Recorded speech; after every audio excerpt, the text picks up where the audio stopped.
Hello and welcome. This is Business Incorporated coming to you live from Lagos, Nigeria. I'm Chimeze Obi Iwagu. On the program today, global markets resume after the Christmas break.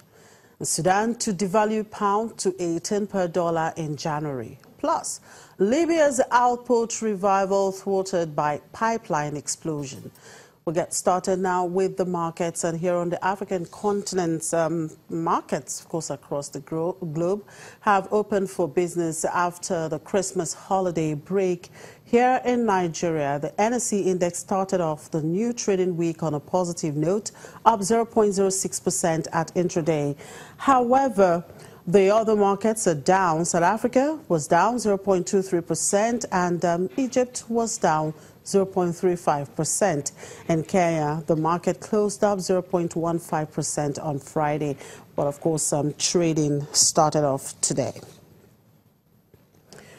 And in Middle East, Saudi Arabia's stock market rose at intraday today as petrochemical shares climbed on the back of an overnight surge in the Brent oil price above $67 a barrel for the first time since May 2015. Other Gulf bosses were little changed. The Saudi stock index added 0.5% in the first 45 minutes as the top petrochemical stock, Saudi Basic Industries, rose 1%. Dubai's index, historically much less sensitive to oil prices, was down 0.68%.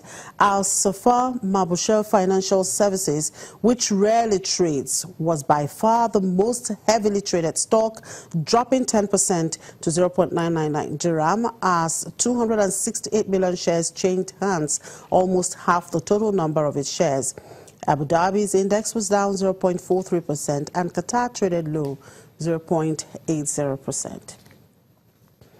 In Europe, markets traded higher in early trade amid light trade across markets worldwide due to the holiday period.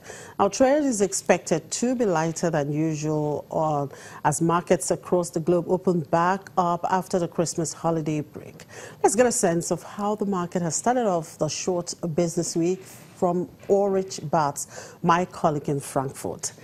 Good afternoon, Ulrich. Compliments of the season. I would say Merry Christmas to you. Thank you. Yeah, Merry Christmas to you too as well. Right, it was a long holiday for most of the global markets. What is hot on the European space this first day of the trading week? Is it the Bitcoin bounce back, geopolitics, economic data, or earnings outlook? Yeah, trading is slow, but really there are lots of things that could excite the market. The Bitcoin remains in view. It's a volatile affair, and people, I have the impression of talking to them, are both getting weary and wary of the Bitcoin development. Lots of warnings about where it's going, but it's not doing a favor and crashing anymore. But that remains a topic surely well into 2018 as well.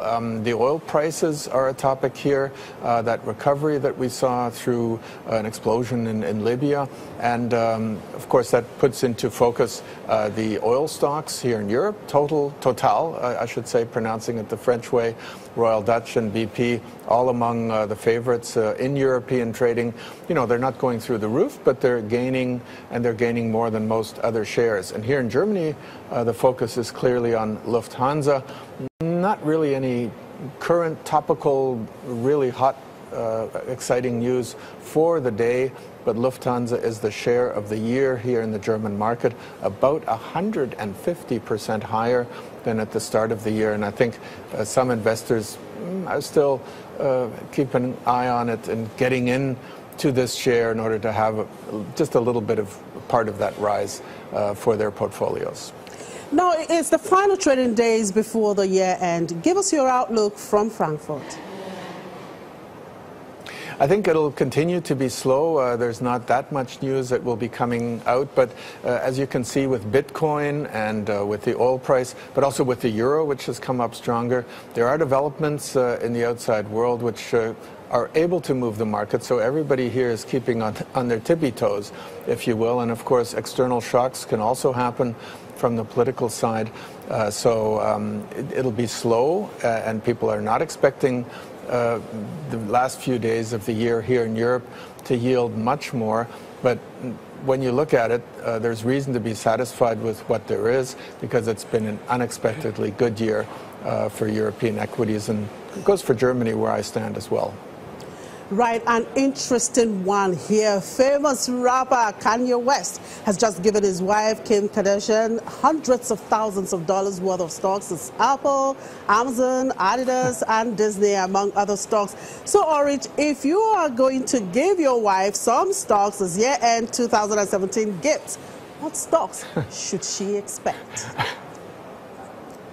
That's a great question. Now I'm a single man. There's no wife that I can give shares to. But if there were a partner that I would be having a little bit extra money for and wanting to give some seasoned cheer, then it wouldn't be those single shares. As enticing as it may sound, with Amazon making huge gains, with Apple, with Disney, I think individual shares for someone like me, I'm not Kanye West, you know, there's less money to play around with, it's hard earned. And I think I would pick investment funds, successful investment funds which have a broad focus, not just a certain sector like tech or entertainment, but a broad focus, because you never know where the next downturn or upturn is around the corner. And probably also a mix of ETFs, which cost less and which pretty dependably picture the development in the worldwide markets. Well, since you're still single, I guess your girlfriend will be happy to hear that, and she'll be expecting quite a lot from you. Thank you very much for your time, Orich. Enjoy the rest of the day.